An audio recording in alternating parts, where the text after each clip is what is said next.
Would Russia cut its losses and pull out of this war in Ukraine? There is precedent for that. Russia's invasion of Afghanistan in 1979 shares a number of similarities with its attack now on Ukraine, not just in how the war in Ukraine began or the support role played by the United States, but also because of how many Russian soldiers have died so far. Joining me now here in Washington, CNN national security analyst Peter Bergen. Peter, you've studied both of these conflicts extensively. You wrote an op-ed about this on CNN.com. And there it is right there, the number that puts Vladimir Putin at risk. Let's talk about the start of the war, the start of the Russian invasion in Afghanistan, some of the similarities. What are you seeing? Well, I mean, I think the big similarity, for Vladimir Putin, the big similarity is that 15,000 Russian troops may have died, according to estimates from NATO officials to CNN.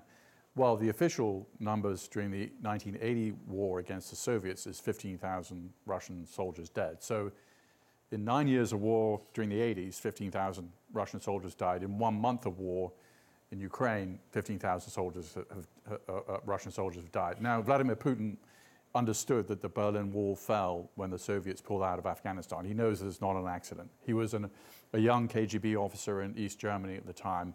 It was a signal event in his life. So he must be keenly aware that, things can change, not in his favor, if enough body bags start going home.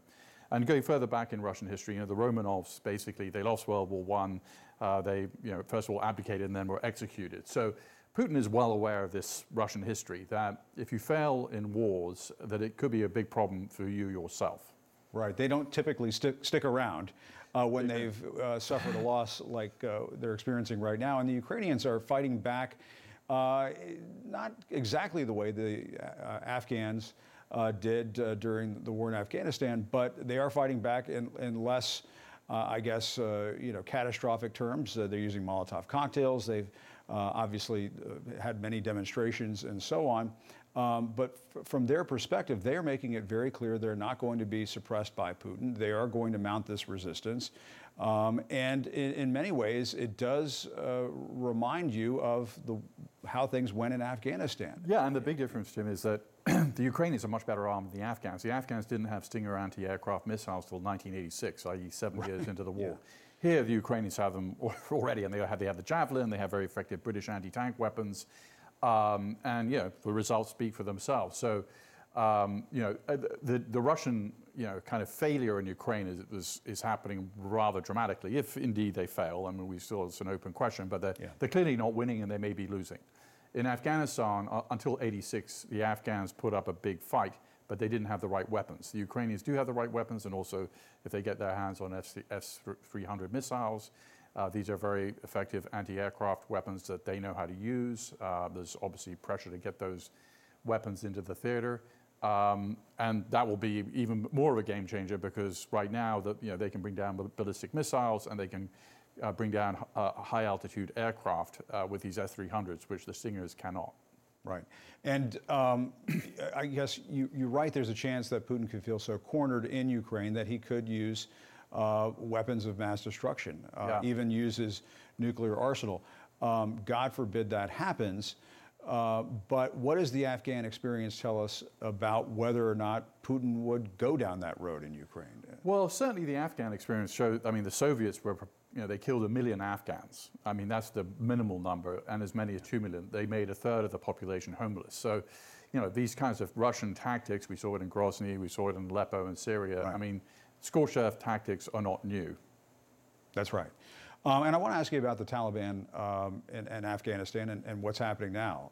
The Taliban postponing the return to school for girls above the 6th grade. The U.S. representative for Afghanistan says that caught the U.S. by surprise. Perhaps that should not have come as a surprise, but help our viewers understand what's happening there right now, because we haven't touched base with you on this in some time. Yeah, I find it deeply unsurprising. Yeah. 7 months after they took power, they are preventing girls who are above the age of 13 to go to school. Put that in the unsurprising file, not in the I'm deeply surprised file. And that's been part of their project from the beginning, is to exclude women from the workplace and exclude girls above a certain age from education. And the education ministry in Afghanistan said, we're going to design a new uniform, and that's the problem. Well, come on. doesn't take you 7 months to design a new uniform. So it's an excuse. Unfortunately, I don't think it's surprising, and it's of a piece with kind of their project right now, which is they didn't reform any. It's just window dressing when they've sort of said that we're different, and this clearly shows that they haven't changed. Yeah, the Taliban, we didn't expect a whole lot of changes out of the Taliban, and they're not surprising us in the least. All right, Peter Bergen, thank you very much. Good to see you.